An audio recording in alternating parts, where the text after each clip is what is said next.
మహాగణపతి నమః, శ్రీ సరస్వతి నమః, శ్రీపాదవల్లభ నరసింహ సరస్వతి, శ్రీ గురు దత్తాత్రేయాయ నమః.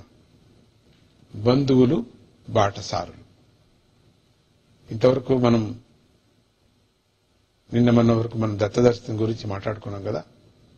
దత్త దర్శనంలో భద్రశీలుడనే ముని కుమారుడికి ఈ కథ, ఆ వాడి యొక్క కథ ఉంటుంది.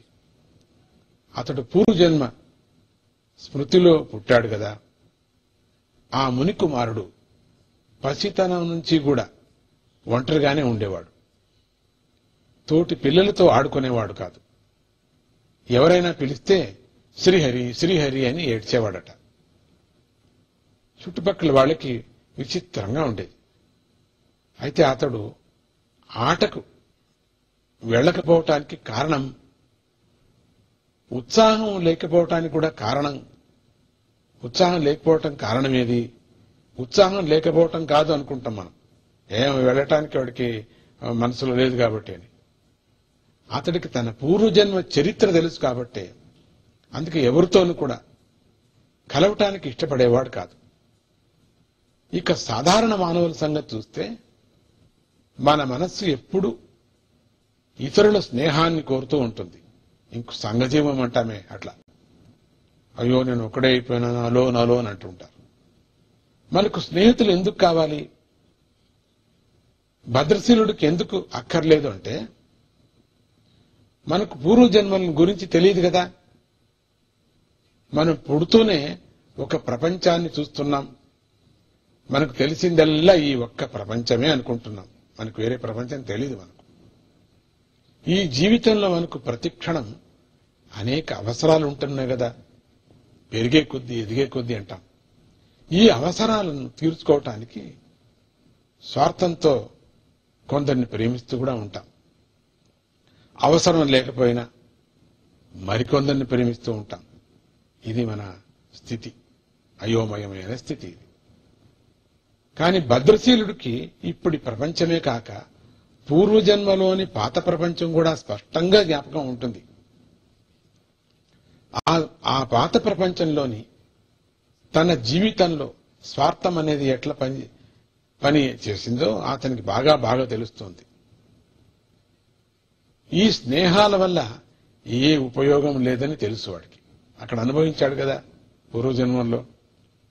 అందువల్లే అతడు ఎవరిపైనా ప్రత్యేకమైనటువంటి ప్రేమను పెంచుకోలేదు.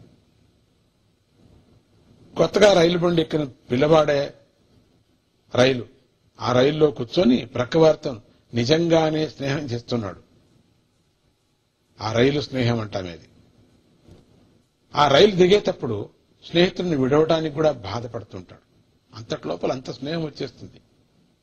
అదే పెద్దవారైతే ఈ స్నేహాల వల్ల ప్రయోజనం లేదని తెలుసు కనుక స్నేహం చేయకుండా కాలక్షేపం, కబుర్లేదో చెప్తుంటారు, వాళ్ళతో మాట్లాడుతుంటారు. కానీ డీపుగా వాళ్ల మీద స్నేహం పెంచుకోరు.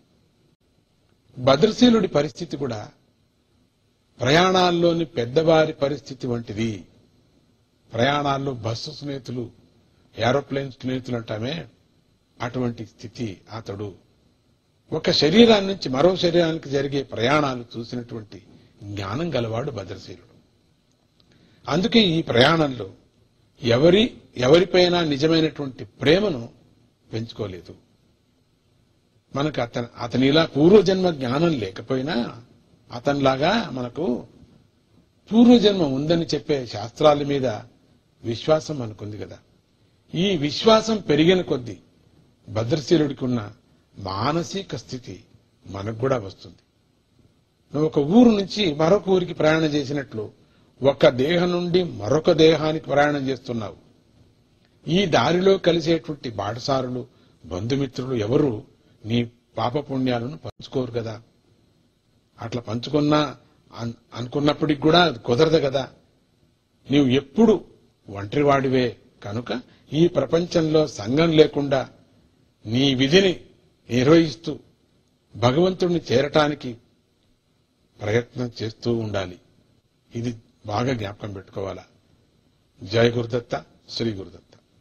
అంతయు నీవే హరి పుండరీకాక్ష, అంతయు నీవే హరి పుండరీకాక్ష చెంత నాకు నీవే శ్రీ రఘురామా అంతయు నీవే హరి పుండరీకాక్ష చెంత నాకు నీవే శ్రీ రఘురామా.